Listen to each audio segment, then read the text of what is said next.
विद्यार्थी मैत्रिणींनो, आता आपण भूमितीचं दुसरं प्रकरण बघतोय, ज्याचं नाव आहे वर्तुळ. आता आपण मागच्या प्रकरणाची थोडीशी उजळणी करूया, ज्या तुम्ही प्रमेय जे शिकलेला आहात त्याच्याविषयी. समजा एक वर्तुळ आहे, त्याचा केंद्रबिंदू O आहे आणि जीवा आहे AB. जर या वर्तुळ केंद्रातून जीवेवर जर लंब टाकला, लंब टाकल्याचा अर्थ लंब म्हणजे काय, 90 अंशाचा कोन केला तर तो लंब जीवेला दुभागतो. हे तुमचं प्रमेय झालेलं आहे गेल्या वर्षी. म्हणजेच काय की O केंद्र असलेलं वर्तुळ आहे आणि आपण एक लंब टाकलेलं, समजा नाव मी दिलेलं आहे OM. जर हा OM जीवा AB ला लंब असेल, हे लंबाचं चिन्ह आहे, हे चिन्ह कोणाचं आहे, लंबाचं चिन्ह आहे. जीवा AB ला जर लंब असेल तर ते जीवेला काय करतो, तो दुभागतो. दुभागतो याचा अर्थ काय, दोन समान भाग करतो, म्हणजे AM एकरूप MB.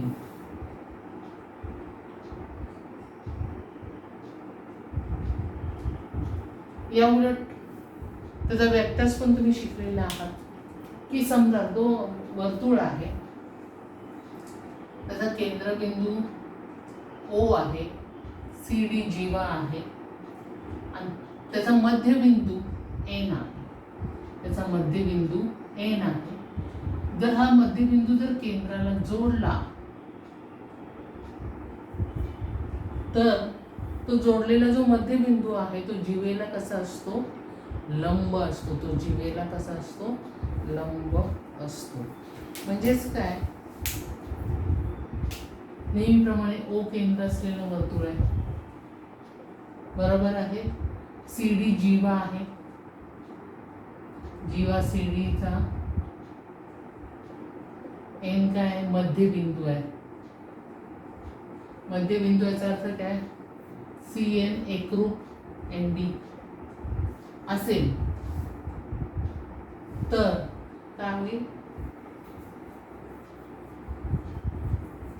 ON लंब CD याच्या बरोबर उलट. म्हणजे जर केंद्रबिंदू आणि मध्यबिंदू जर जोडला तर तो त्याला कसा असतो, लंब असतो. हे लक्षात घ्या. म्हणजे तो जोडला तर हा येणारा कोण किती असणार आहे, 90 अंशाचाच असणार आहे. तुम्ही गेल्या वर्षी शिकलेला आहात. आणखी तुम्ही प्रमेय बघितलेलं होतं,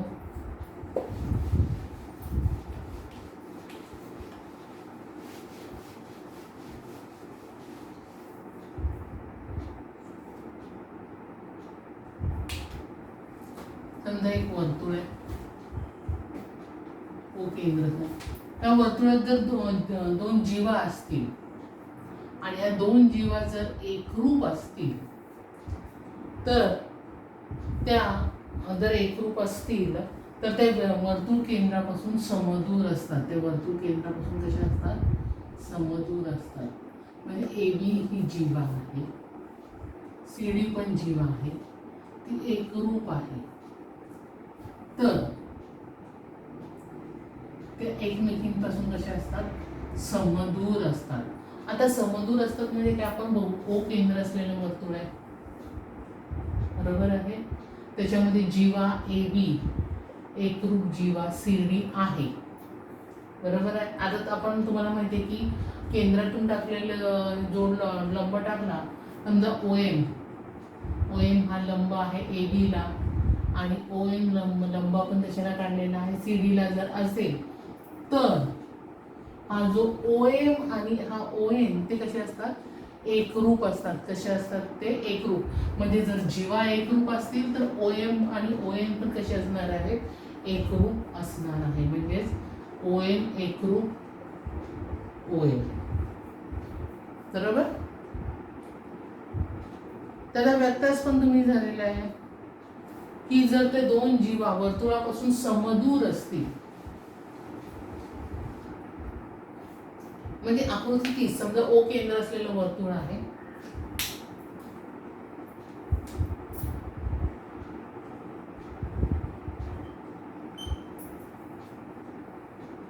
आणि OM ओ एम लंब ए बी असेल, ओ एम लंब जीवा सी डीवर असतील, आणि जर ओ एम आणि ओ एन हे जर एकरूप असतील, ओ एम आणि ओ एन जर एकरूप असतील तर त्या जीवा पण कशा असतात, एकरूप असतात. त्या जीवा पण कशा असतात, एकरूप असतात. म्हणजेच ए बी एकरूप सी डी.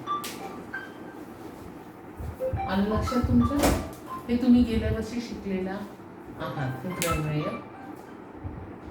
ह्याचा आपण तुम्ही वाटल्यास पुस्तकामध्ये तुम्हाला एक हे दिलेली ॲक्टिव्हिटी दिलेली आहे, ती तुम्ही कृती दिलेली आहे, ती तुम्ही सोडवायची आहे. 1-2 कृती तुम्हाला दिलेल्या आहेत, त्या सर्व कृती तुम्ही सोडवायच्या आहेत. आता आपण एक थोडंसं एक बघूया. समजा हे गेल्या वर्षी झालेलं, आत्ताच आपण स्टार्ट करूया बघ. समजा मी एक बिंदू घेतला, समजा ह्याचं नाव आहे ओ, हे नाव. मग या बिंदूतून जाणारे तुम्ही, ओ या बिंदूतून जाणारे तुम्ही किती वर्तुळ काढू शकता? विचार करा जरा की ओ बिंदू आहे, तुम्हाला सांगितलं की हा ओ बिंदूतून जाणारे तुम्ही किती वर्तुळ, जास्तीत जास्त किती वर्तुळ काढू शकाल? तुम्ही काढून बघा ना.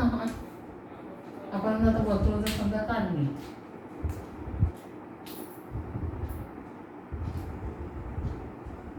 हा 1 आहे, हा 2, हा 3, अशी तुम्ही किती वर्तुळ काढू शकता? तर तुम्ही असंख्य वर्तुळ काढू शकता. बरोबर आहे? म्हणजे एका बिंदूतून जाणारी किती वर्तुळ असू शकतात? असंख्य वर्तुळ तुम्ही काढू शकता. कसंही काढा, इथून कंपास करून इथे एक काढाल, इकडे एक काढाल, किती म्हणजे तुम्ही असंख्य वर्तुळ काढू शकतात. समजा मी तुम्हाला 2 बिंदू दिले, ए आणि बी. ही आपण कृती प्रत्यक्षात करणार आहोत नंतर. आणि ह्या 2 बिंदूतून जाणारे तुम्हाला वर्तुळ काढा म्हटलं तर तुम्ही किती काढू शकता? तुम्ही काढू शकता. जर मला मॅडम कसं काढायचं, मला काढता येईल.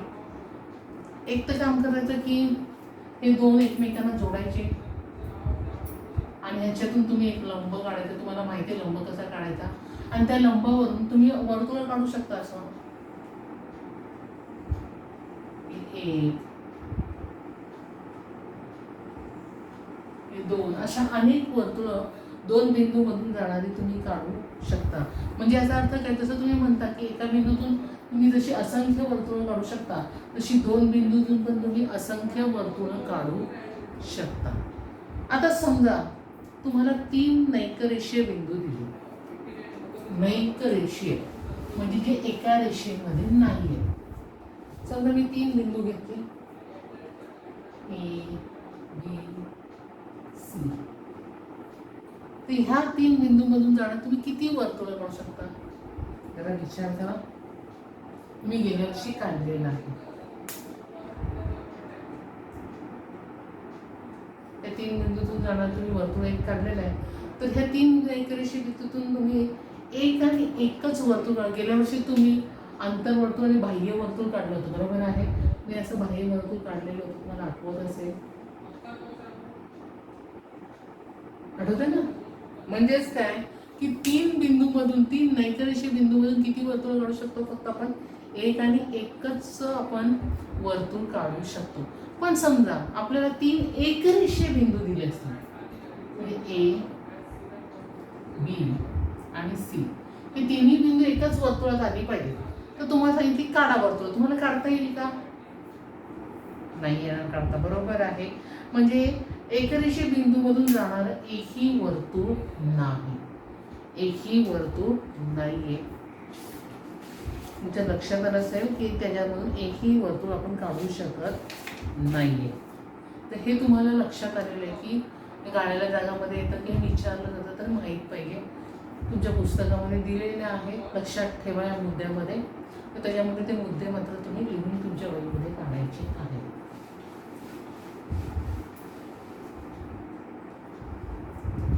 आता समजा मी एक वर्तुळ काढलं,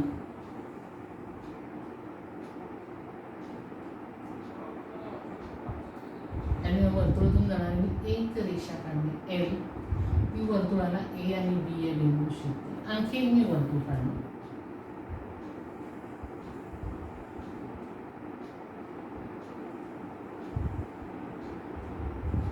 मी रेषा काढली एम.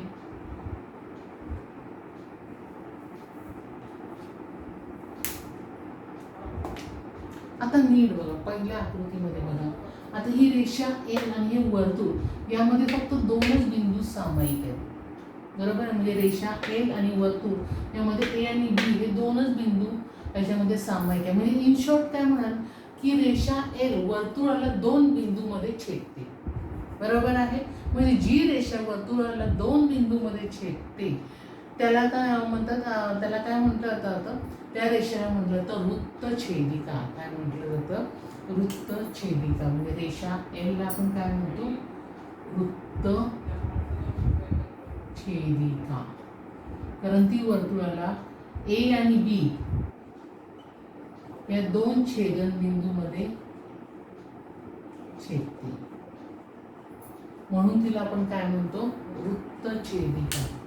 या उलट रेषा एम ही जी आहे, रेषा एम आणि वर्तुळ ह्याच्यामध्ये एकच बिंदू सामायिक आहे, तो म्हणजे पी हा बिंदू आहे. बरोबर आहे, म्हणून रेषा एम ला आपण काय म्हणतो, स्पर्शिका. काय म्हटलं जातं, स्पर्शिका असं म्हटलं जातं, कारण ती फक्त एकाच बिंदूमध्ये स्पर्श करते. किती, एक आणि एकच. बघा, एकच बिंदू आहे पी, म्हणून त्या रेषा एम ला आपण काय म्हणतो, स्पर्शिका.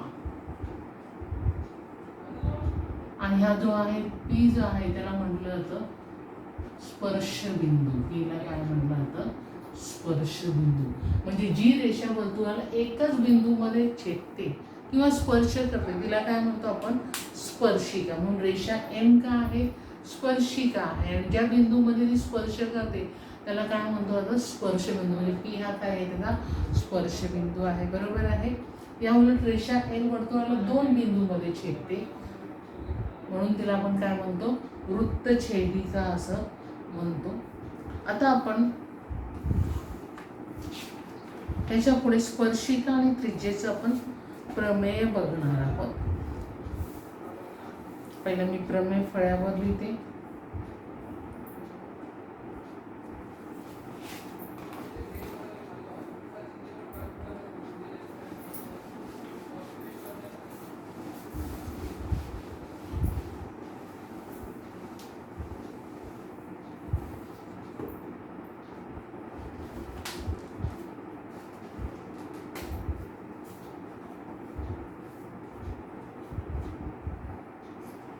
वर्तुळाच्या कोणत्याही बिंदूतून जाणारी स्पर्शिका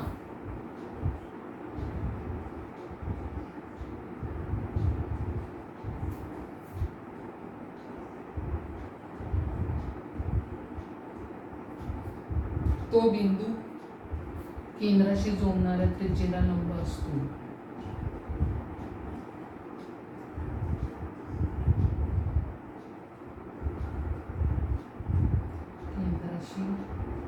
जोडणाऱ्या त्रिज्येला लंब असतो.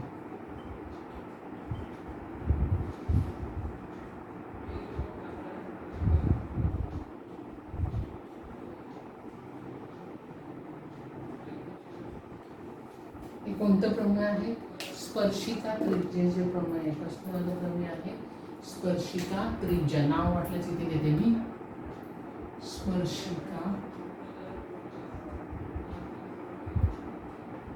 त्रिज्येचे प्रमेय आहे.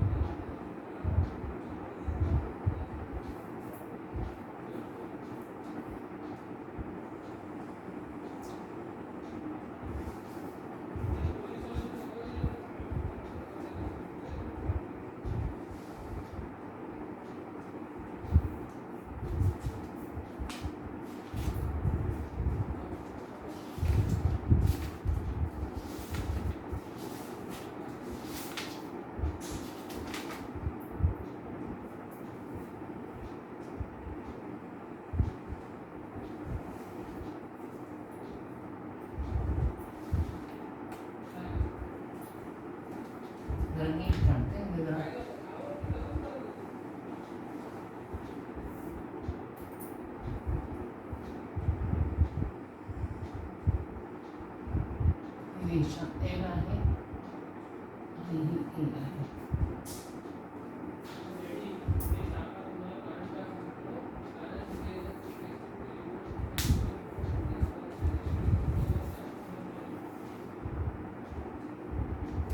आता आपला प्रमेय काय आहे ते आपण पहिला वाचूया.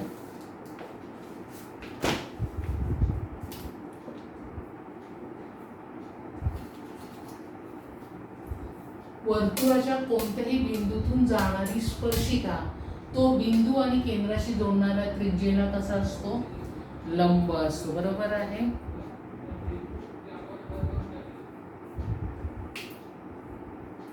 मग आता आपण हे लिहितो.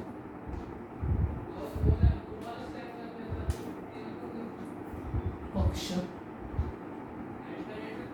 बरोबर आहे. नेहमीप्रमाणे पहिलं वाक्य ओ हे वर्तुळाचे, आता मी शॉर्टकट मध्ये लिहिते, तुम्ही मात्र शॉर्टकट नाही, वर्तुळाचे केंद्र आहे.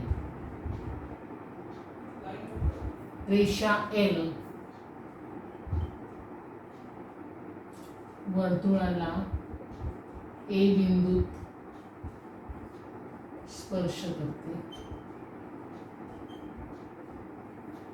बरोबर आहे. किंवा स्पर्शिका म्हटलं तरी चालेल. स्पर्शिका एल वर्तुळाला ए बिंदू स्पर्श, रेषा म्हणजे स्पर्शिका म्हणते. आणि ओ ए ही काय आहे? त्रिज्या आहे. बरोबर आहे. ओ ए काय आहे? त्रिज्या. कारण वर्तुळाच्या कोणत्याही बिंदूतून जाणारी स्पर्शिका म्हणजे वर्तुळाला ए बिंदू म्हणजे ओ केंद्र असलेलं वर्तुळ आहे. मग स्पर्शिका वर्तुळाला ए बिंदूमध्ये स्पर्श करते आणि ओ ही काय? वर्तुळाची स्पर्शिका आहे. बरोबर आहे. आता आपल्याला सिद्ध काय करायचं आहे? साध्य काय करायचं आहे? रेषा एल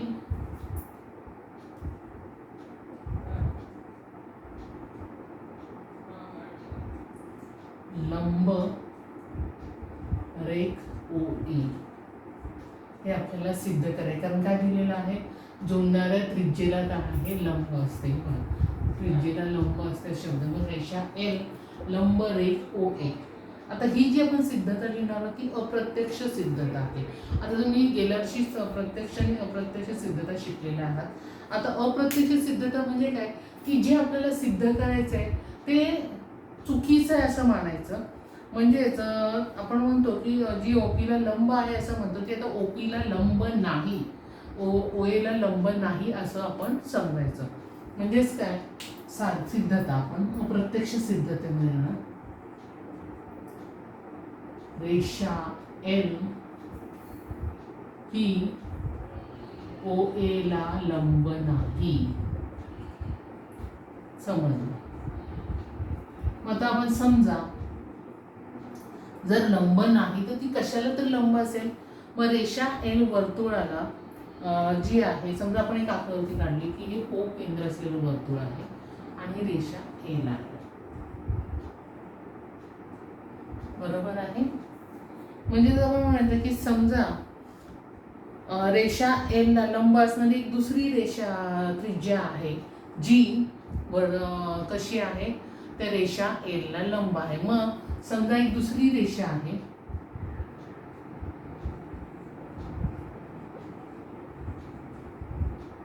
जी रेषा एल ला लंब आहे आणि ती जी लंब आहे तो बिंदू व ती लंब कोणत्या बिंदूमध्ये छेदते? ती क्यू बिंदूमध्ये छेदते.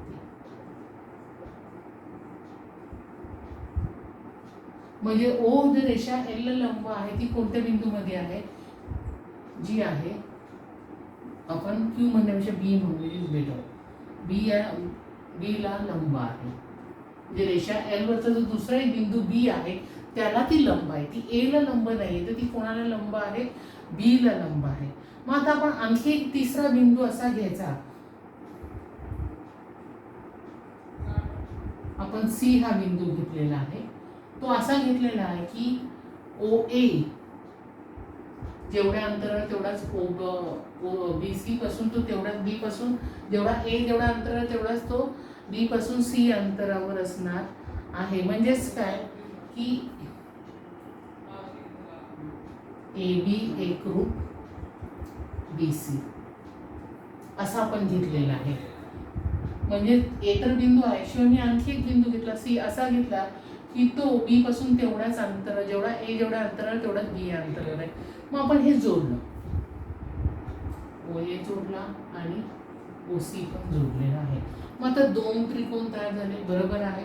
आता पण समजा हे दोन त्रिकोण तुम्हाला एकरूप दाखवायचे असतील तर तुम्ही मला कसं दाखवाल सांगा मला, तुम्ही कसं दाखवाल? मी जरा इथे जरा पुसते तुमच्या लक्षात. आता इथे दोन त्रिकोण तयार झालेले आहेत. कोणते दोन त्रिकोण तयार झाले? ओ बी ए आणि ओ बी सी, बरोबर आहे. त्रिकोण ओ बी ए व त्रिकोण ओ बी सी. आता ह्याच्यात कोणकोणते घटक एकरूप आहेत? आता आपण एक रचना केली होती. काय रचना केली होती? बी ए बी एकरूप बी सी ही रचना केली होती.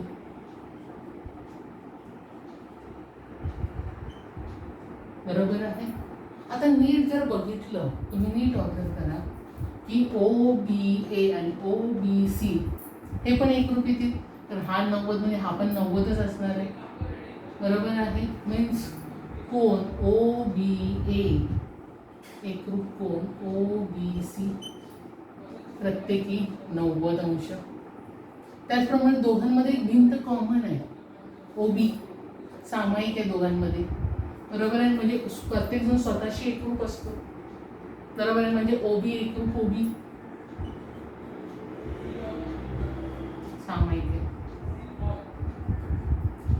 मग सामायिक असल्यानंतर हे त्रिकोण ओ बी ए एकरूप त्रिकोण ओ बी सी कोणत्या कसं तुमचा बा को बा बा को बा, बरोबर आहे. मग जर हे दोन्ही एकरूप असतील तर मला सांगा जर हे एकरूप असतील तर ओ ए एकरूप ओ सी, बरोबर आहे की नाही? ओ ए एकरूप ओ सी येईल, बरोबर आहे. मग आता तुम्हाला माहिती आहे की आपण मगाशी म्हटलं होतं ओ ए काय आहे? त्रिज्या आहे. जर ओ ए त्रिज्या असेल तर ओ सी पण काय होईल? वर्तुळाची नॅचरली ती पण त्रिज्याच होईल. म्हणजे ओ ए जर त्रिज्या असेल तर ओ सी पण त्रिज्या होईल, बरोबर आहे. म्हणजे याचा अर्थ जर ती त्रिज्या असेल तर वर्तुळावर एकूण किती बिंदू असतील? दोन. एक म्हणजे ए पण आणि सी पण, बरोबर आहे ना. पण आपण काय म्हटलंय की रेषा जी एल आहे ती काय आहे? स्पर्शिका आहे. मग स्पर्शिका जी आहे ती वर्तुळाला किती बिंदूमध्ये स्पर्श करते? फक्त एक आणि एकाच बिंदूमध्ये स्पर्श करते, बरोबर आहे. म्हणजे एक आणि एकाच बिंदूमध्ये छेदते, दोन बिंदूमध्ये छेदत नाही. म्हणजे आपण जे विधान केलेलं आहे मगाशी की रेषा एल जी आहे ती ओ एला लंब आहे, हे मात्र जे आपण विधान चुकीचं आहे म्हटलं ते नाही आहे. तर ती ओ एलाच लंब आहे, ओ बीला लंब नाही. आलं लक्षात? म्हणजेच काय की रेषा एल हा त्रिज्या ओ बीला कसा आहे? लंब आहे. कारण रेषा एल ही वर्तुळाला फक्त एकाच बिंदूमध्ये छेदते आणि याचा अर्थ एकच आणि एकाच बिंदू छेदते. आणि आपण कोणती म्हटलेले ओ ए त्रिज्या म्हणजे इन शॉर्ट की फक्त एच बिंदूमध्ये ती छेदते, बी बिंदूमध्ये छेदत नाही. आलं लक्षात? समजलं सगळ्यांना? Okay, thank you.